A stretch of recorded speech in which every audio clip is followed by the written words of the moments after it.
राधे राधे आप सभी को। आज हम इंडियन एविडेंस एक्ट के एक नई टॉपिक को डिस्कस करेंगे जिसका नाम है टेप रिकॉर्डेड कन्वर्सेशन।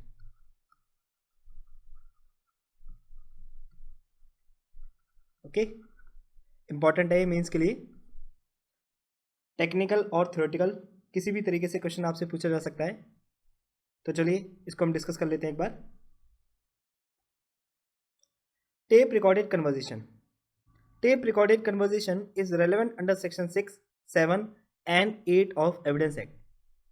जो टेप रिकॉर्डेड कन्वर्सेशन है वो कहाँ कहाँ रेलिवेंट है? सेक्शन 6 में, सेक्शन 7 में और सेक्शन 8 में। Admissibility of tape recorded।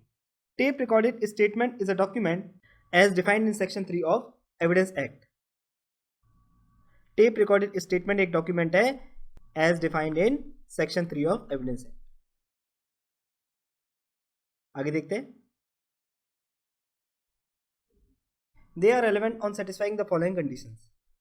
Tape recorded statement following conditions को सेटिस्फाई करने के बाद रेलेवेंट माने जाते हैं। तो चलिए देख लेते हैं कौन कौन सी कंडीशंस है। Number 1, the voice of the speaker must be identified by the maker of the record और other person recognising his voice. यानी स्पीकर की जो वॉइस है वो मेकर ऑफ रिकॉर्ड के द्वारा या अदर पर्सन जो उसकी आवाज को रिकॉग्नाइज कर सके उसके द्वारा आइडेंटिफाई होनी चाहिए। Okay, maker of the record means जिसने उस वॉइस को रिकॉर्ड किया है। ठीक है, तो स्पीकर की जो वॉइस है वो किसके द्वारा आइडेंटिफाई होनी चाहिए? मेकर ऑफ द रिकॉर्ड के द्वारा, यानी जिस पर्सन ने उस वॉइस को रिकॉर्ड किया है उसके द्वारा या अदर पर्सन के द्वारा जो उसकी आवाज को रिकॉग्नाइज कर सके। तो जैसे मान के चलिए टेप रिकॉर्डेड कन्वर्सेशन में मेरी वॉइस रिकॉर्ड हुई, तो अब ये जो मेरी वॉइस है ये या तो मेरे द्वारा या फिर उन लोगों के द्वारा रिकॉग्नाइज होनी चाहिए जो मेरी आवाज को पहचानते हो, जैसे कि मेरे फैमिली मेंबर्स, मेरे फ्रेंड्स, मेरे सर्वेंट्स एक्सेट्रा। तो other person recognising his voice में कौन कौन आएंगे? Family members, friends, servants etcetera. ठीक है। Second is the accuracy of the tape recorded statement must be proved bye the maker of the record by satisfactory evidence, direct और circumstantial.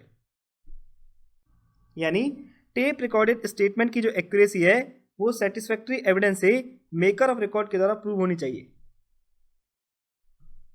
और ये जो सैटिस्फैक्टरी एविडेंस है ये कैसे भी हो सकते हैं? डायरेक्ट भी हो सकते हैं और it can be circumstantial also. Third is the subject matter recorded has to be shown to be relevant according to the rules of relevancy in the evidence act. यानी ये भी शो करना होगा कि सब्जेक्ट मैटर जिसे record किया गया है वो इंडियन एविडेंस एक्ट के रेलेवेंसी के रूल्स के अकॉर्डिंग रेलेवेंट है। It may be used as evidence, confession and it may also be used for contradiction or corroboration under section 145 और 147 of Evidence Act। यानी टेप रिकॉर्डिंग स्टेटमेंट को आप evidence के तौर पर और कन्फेशन के तौर पर भी यूज कर सकते हो, और टेप रिकॉर्डिंग स्टेटमेंट को सेक्शन 145 में कोरोबोरेशन के लिए और सेक्शन 147 में कॉन्ट्रडिक्शन के लिए यूज किया जा सकता है। ठीक है, अब आगे देखते हैं। The Supreme Court let down the law relating to tape recorded conversation as। Supreme court ने टेप रिकॉर्डिंग कन्वर्सेशन को लेकर लॉ लेट डाउन किया है। अब आइए इस लॉ को डिस्कस कर लेते हैं। Number 1, tape recorded conversation is admissible in evidence provided the conversation is relevant to the matter in issue, the voice can be properly identified and the possibility of erasing parts of the tape is eliminated. तो पहला point क्या कहता है जी?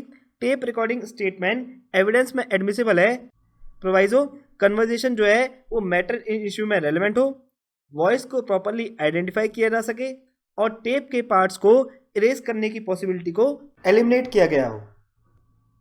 Okay, next is when the tape recording is a contemporaneous record of such conversation that is made simultaneously with the facts in issue और relevant facts, it is relevant fact under section 6। It is res gestae। Since it is like a photograph of a relevant incident, it is also admissible under section 7. Such recording is also a document under section 3. The recording is also admissible under section 8, 9, 10 or 11.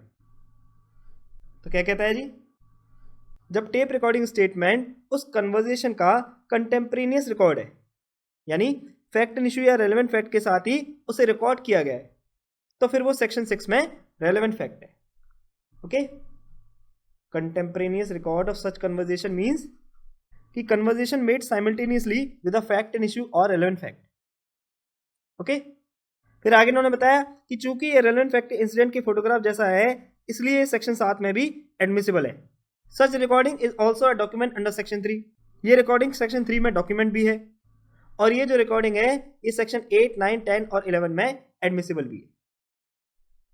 Third is, as to the evidentiary value, the court has said that such evidence must be received with caution. Thus, tape recording must be genuine and free from tampering or mutilation.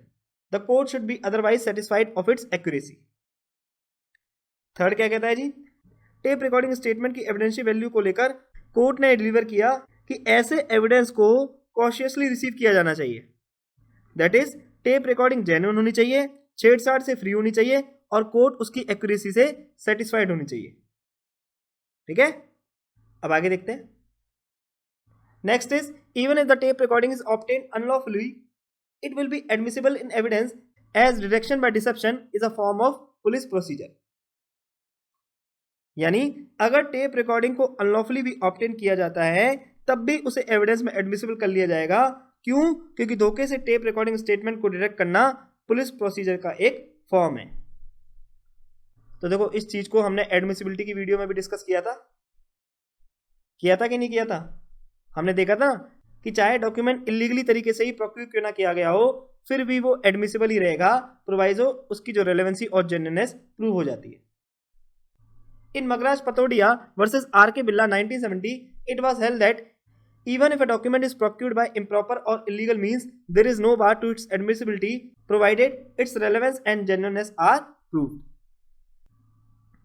तो इस case में court ने क्या held किया कि अगर एक document को इम्प्रॉपर तरीके से या इलीगल मीन से भी प्रोक्यूर किया जाता है, तब भी उसकी एडमिसिबिलिटी पर कोई बार नहीं है, प्रोवाइजो टेप रिकॉर्डिंग स्टेटमेंट की रेलेवेंसी और जेन्युइननेस आर प्रूव्ड. ओके, अब आगे देखते हैं.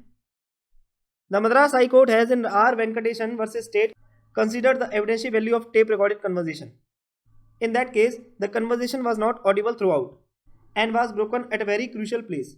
The accused alleged that the same has not been tampered with. The accuracy of the recording was not proved and the voices were also not properly identified. In the circumstances, the court concluded that it would not be safe to rely on the tape recorded conversation. तो इस case में Madras high court ने tape recorded conversation की evidential value को consider किया. इस case में क्या था जी, इस केस में कन्वर्सेशन जो थी वो ऑडिबल नहीं थी, यानी उसको अच्छे से सुना नहीं जा सकता था, और इंपॉर्टेंट प्लेसेस पर वो कन्वर्सेशन ब्रोकन भी थी, और जो रिकॉर्डिंग की एक्यूरेसी है वो प्रूव नहीं हो पाई, और ना ही वॉइस को प्रॉपर्ली आइडेंटिफाई किया जा सका. तो इन सर्कमस्टेंसेज में कोर्ट ने कंक्लूड किया कि इस टेप रिकॉर्डिंग कन्वर्सेशन पर भरोसा करना सेफ नहीं है. ओके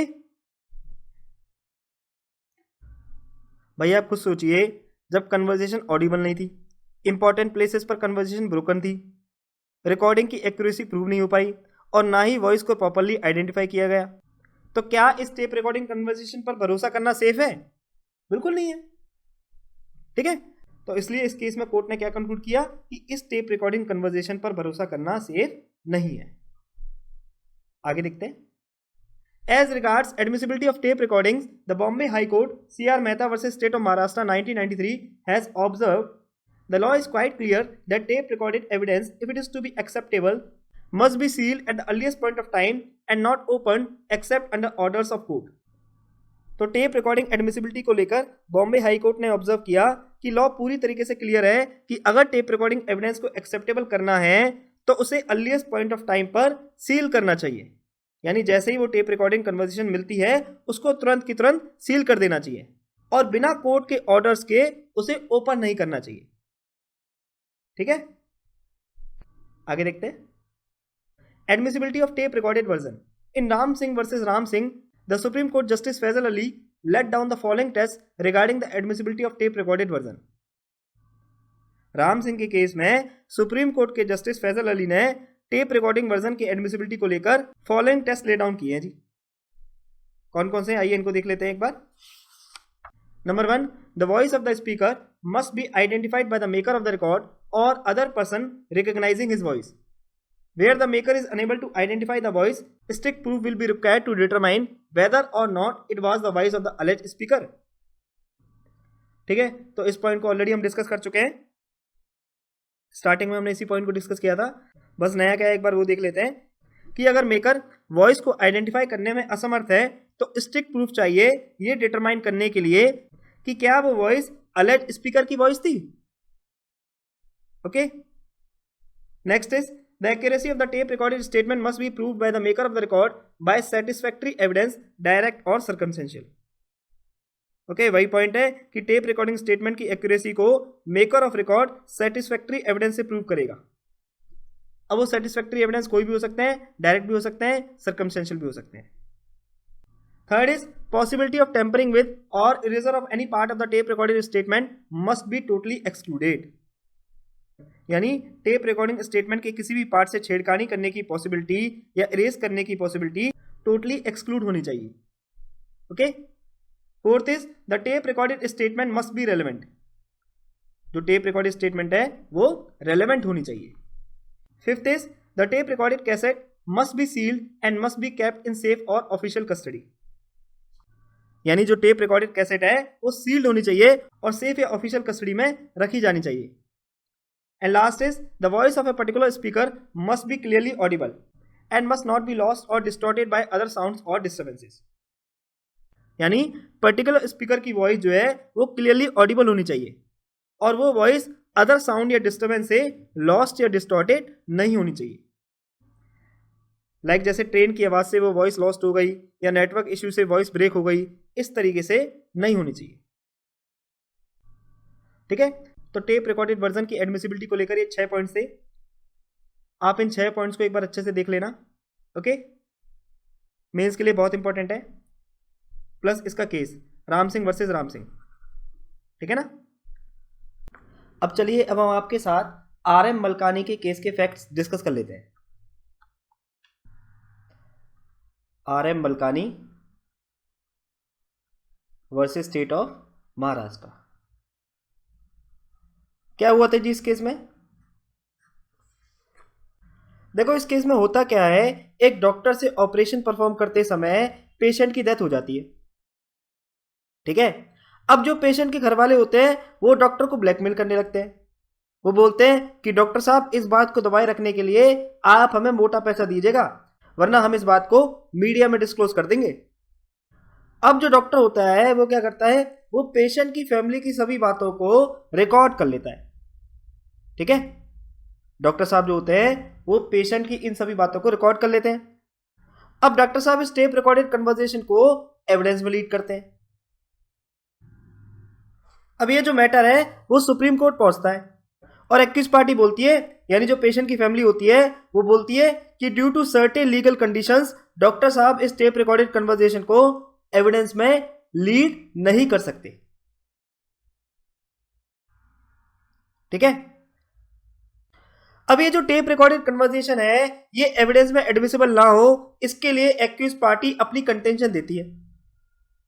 अब आइए एक एक करके हम इन कंटेंशन को देख लेते हैं। देखो, पेशेंट की फैमिली सबसे पहली दलील ये देती है कि ये जो टेप रिकॉर्डेड एविडेंस इस केस में डॉक्टर साहब द्वारा दिया गया है ये इलीगली ऑब्टेन किया गया है। कैसे ऑब्टेन किया गया है? इलीगली ऑब्टेन किया गया है, इसलिए ये section 25 of Indian Telegraph act को कॉन्ट्रावीन करता है and thus this evidence is inadmissible। ठीक है, अब पेशेंट की फैमिली दूसरी दलील क्या देती है जी? पेशेंट की फैमिली कोर्ट को बताती है कि जनाब, जो कन्वर्सेशन डॉक्टर और फैमिली के बीच में हुई थी जिसे रिकॉर्ड करके एविडेंस में दिया गया है वो during the course of investigation हुई है। ठीक है, जो कन्वर्सेशन डॉक्टर और फैमिली के बीच में हुई थी ना वो ड्यूरिंग इन्वेस्टिगेशन ऑकर हुई थी और इसलिए ये कन्वर्सेशन सेक्शन 162 ऑफ सीआरपीसी के तहत बार है and therefore such conversation is inadmissible.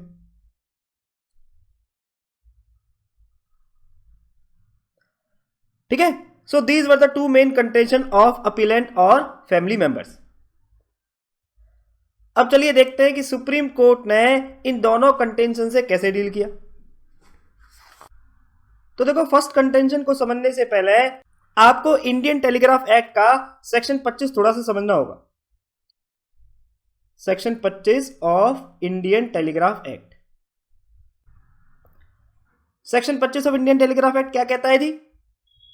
It says where a person talking on the telephone allows another person to record it और hear it, it cannot be said that the other persons who is allowed to do so is damaging, removing, tampering the contents of any message. तो supreme court ने पहली contention को resolve करते हुए कहा कि जब एक पर्सन जो फोन पर बात कर रहा है वो किसी थर्ड पर्सन को उस कन्वर्सेशन को रिकॉर्ड या सुनने के लिए अलाउ कर रहा है, तो इसका मतलब ये नहीं है कि जो इस कन्वर्सेशन को रिकॉर्ड कर रहा है या सुन रहा है, बेसिकली जो थर्ड पर्सन है, वो मैसेज के कंटेंट्स को डैमेज, रिमूव या उनके साथ छेड़छाड़ कर रहा है. तो चूंकि ये सेक्शन 25 को वॉयलेट ही नहीं कर रहा और वॉलेंटरीली एक आदमी दूसरे के साथ कन्वर्सेशन कर रहा है, thus it is not in violation of section 25 of Indian Telegraph Act. ठीक है जी.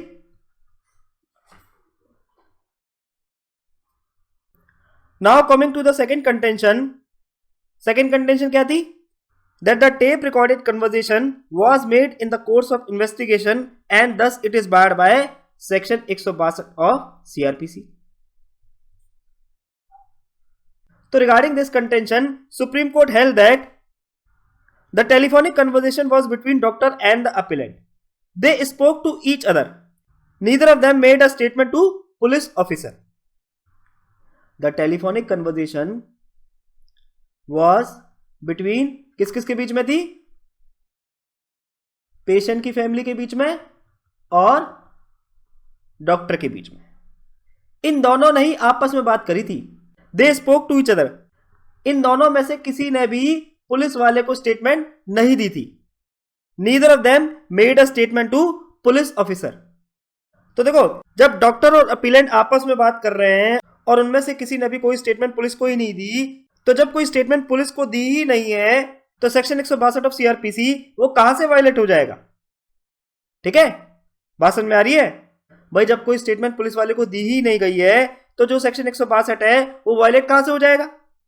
तो इसलिए Supreme Court held there was no mystery of section 162 CrPC and thus the tape recorded conversation is admissible. Okay, clear हुआ?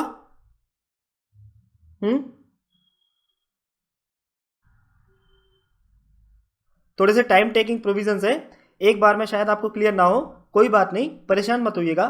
एक बार दोबारा इस lecture को सुनिएगा, तब सारी चीजें आपको बहुत अच्छे से क्लियर हो जाएंगी. ठीक है. अच्छा, इसके अलावा another landmark judgment of tape recorded conversation is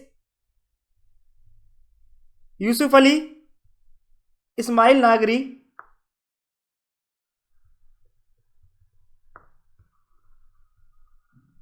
versus state of Maharashtra. ठीक है, तो याद रखना, टेप रिकॉर्डेड कन्वर्सेशन की दो लैंडमार्क जजमेंट है. कौन कौन सी? Number 1 is RM Malkani versus state of Maharashtra and second is Yusuf Ali Ismail Nagari versus state of Maharashtra.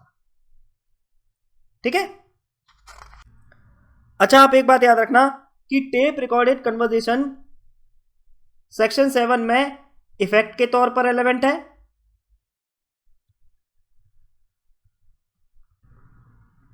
और सेक्शन 8 में ये पार्टीज के कंडक्ट के तौर पर रेलेवेंट है. ठीक है. अच्छा, अब आप लोगों के लिए क्वेश्चन है.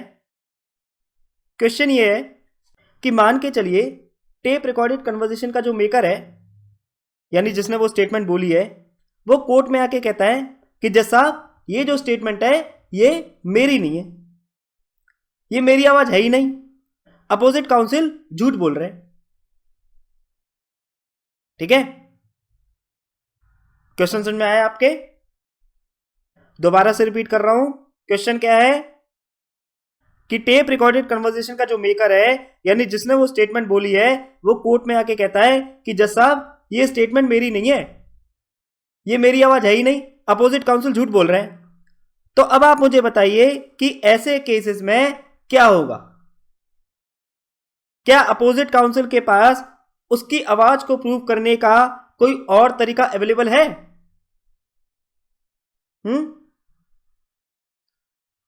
बताइए,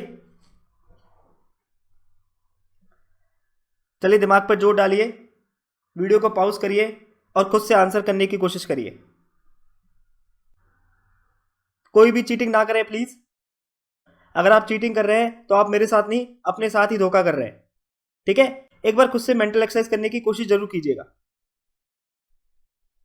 तो चलिए अब इसका आंसर डिस्कस कर लेते हैं। आंसर इज, भाई ऐसे केसेस में जो काउंसिल है वो किसी अदर मीडियम के थ्रू उस कन्वर्सेशन की ऑथेंटिसिटी को प्रूव करेगा। ठीक है, ऐसे केसेस में जो काउंसिल है वो किसी अदर मोड या किसी अदर मीडियम के थ्रू उस कन्वर्सेशन की ऑथेंटिसिटी को प्रूव करेगा। अदर मीडियम जैसे कि by other person who can recognise his voice, जैसे कि friends, family members, servants etcetera. तो इनके थ्रू वकील साहब ये प्रूव कर देंगे कि देखो जनाब ये आवाज इसी बंदे की है और ये झूठ बोल रहा है। ओके, क्लियर हुआ? अच्छा, अब इसी से रिलेटेड एक और क्वेश्चन डिस्कस कर लेते हैं कि मान के चलिए इसी केस में उस पर्सन की आवाज रिकॉग्नाइज करने वाला कोई भी नहीं है। जैसे सपोज करके चलिए जो पर्सन एक्यूज की आवाज रिकॉग्नाइज कर सकते थे, एक्यूज ने उन्हें या तो मरवा दिया या फिर उन्हें पैसे खिला दिए, और ट्रायल के दौरान एक्यूज ने मना कर दिया कि जनाब ये मेरी आवाज नहीं है। भाई आप खुद सोचिए, क्या एक्यूज कभी इस बात को कबूल करेगा कि जनाब ये मेरी वॉइस है? आप अपने को एक्यूज कंसीडर करके मानिए, अगर आप किसी केस में एक्यूज हैं और प्रोसिक्यूशन ये साबित करना चाह रहा है कि जनाब टेप रिकॉर्डेड कन्वर्सेशन में आप ही की आवाज रिकॉर्डेड है, तो क्या आप इस बात को कबूल करेंगे कि जनाब ये मेरी वॉइस है? नहीं ना। भाई आप क्यों ही चाहेंगे कि आपको सारी उम्र जेल में सड़ना पड़े, है ना? तो इसलिए जो एक्यूज होता है वो हमेशा अपनी आवाज को पहचानने से मना कर देता है। ऑलमोस्ट 99.9% केस में एक्यूज साफ साफ इंकार कर देता है कि जनाब ये आवाज मेरी नहीं है, क्योंकि देखो ये चीज तो प्रोसिक्यूशन को प्रूव करनी है ना? भाई टेप रिकॉर्डेड कन्वर्सेशन में जो आवाज है वो एक्यूज की है, इस चीज को प्रूव करने का जो बर्डन है वो किसके ऊपर है? प्रोसिक्यूशन के ऊपर है। ठीक है, तो मान के चलिए एक्यूज ने मना कर दिया कि जनाब ये आवाज मेरी नहीं है, और उसकी आवाज को रिकॉग्नाइज करने वाला कोई और पर्सन भी नहीं है। तो ऐसे केसेस में क्या होगा?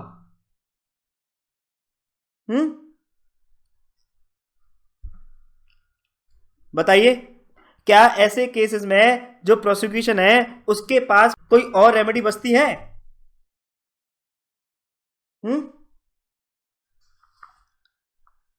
तो आंसर इज, ऐसे केसेस में कोर्ट ने राम सिंह के केस में जो कंडीशंस ले डाउन करी थी, प्रोसिक्यूशन एक एक करके उन सभी की सभी कंडीशंस को प्रूव करेगा।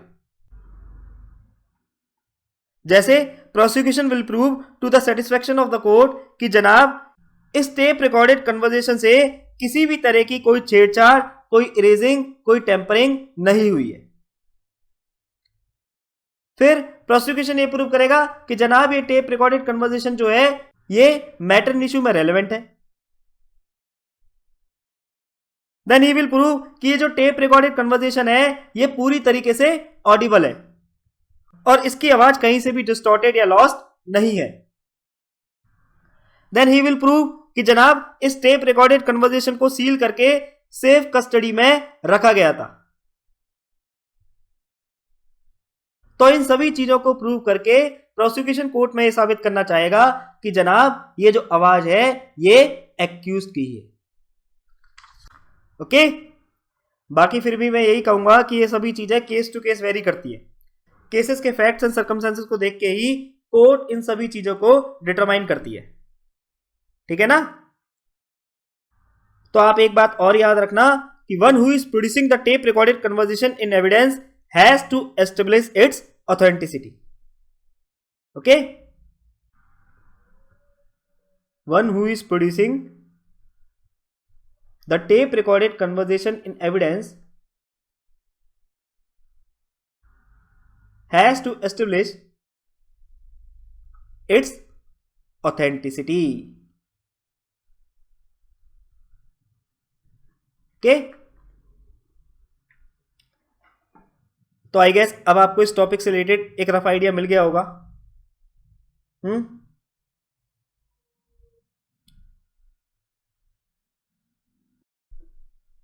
तो ये था हमारा tape recording statement.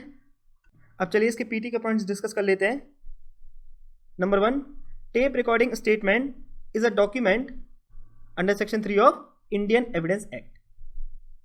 Second is tape recording statement is relevant under 6, 7, 8। Third is important case on tape recording statement is R.M. Malkani case, R.M. Malkani versus state of Maharashtra. ये केस तो पीटी और मेंस दोनों के लिए बहुत इंपॉर्टेंट है। जब भी टेप रिकॉर्डिंग कन्वर्सेशन से मेंस में कोई क्वेश्चन आएगा तो आपको इस केस को जरूर मेंशन करके आना है। और पीटी में कई बार स्पेसिफिकली ये पूछा गया है कि टेप रिकॉर्डिंग स्टेटमेंट से कौन सा केस डील करता है, तो आपको याद रखना है R.M. Malkani versus state of Maharashtra deals with tape recorded conversation. Okay,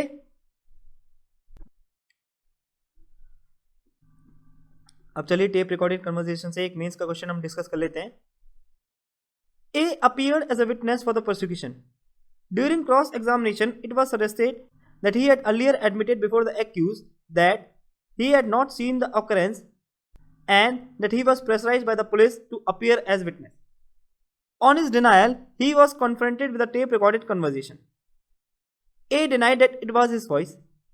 Thereafter, the accused moved an application before the court that witness should be called upon to get his voice recorded so that comparison could be done between his voice sample and his tape recorded voice. Now the question for you is, can the witness be issued any such directions? If so, under what provisions of the Indian Evidence Act?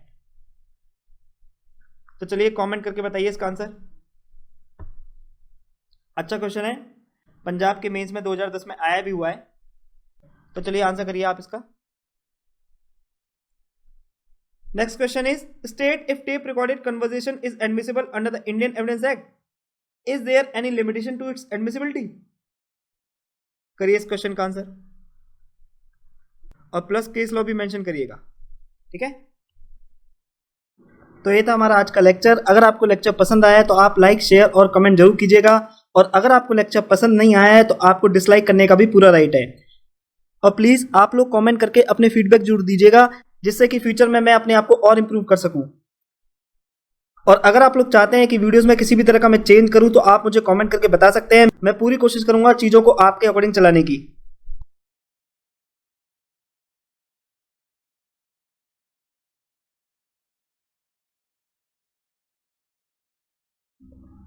Special thanks to my गुरु नेहा सिंह, जिन्होंने year 2018 में Indian evidence act का अपना ज्ञान मेरे साथ साझा करके मुझे लेक्चर बनाने के काबिल बनाया।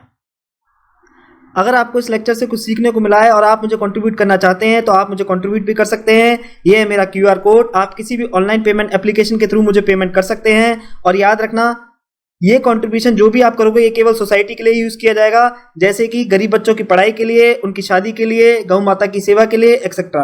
Because I believe this contribution is by the people, of the people and for the people only. इसके अलावा इंस्टाग्राम और फेसबुक पे आप मेरे को फॉलो कर सकते हो, जो लिंक है वो डिस्क्रिप्शन बॉक्स में गिवन है। इंस्टाग्राम पे मैं अक्सर लाइव भी आता हूँ और प्रीवियस ईयर क्वेश्चन भी शेयर करता हूँ। तब तक के लिए स्वस्थ रहिए, व्यस्त रहिए और मस्त रहिए। Take care of your health physically, mentally and emotionally. Jai Hind, जय भारत।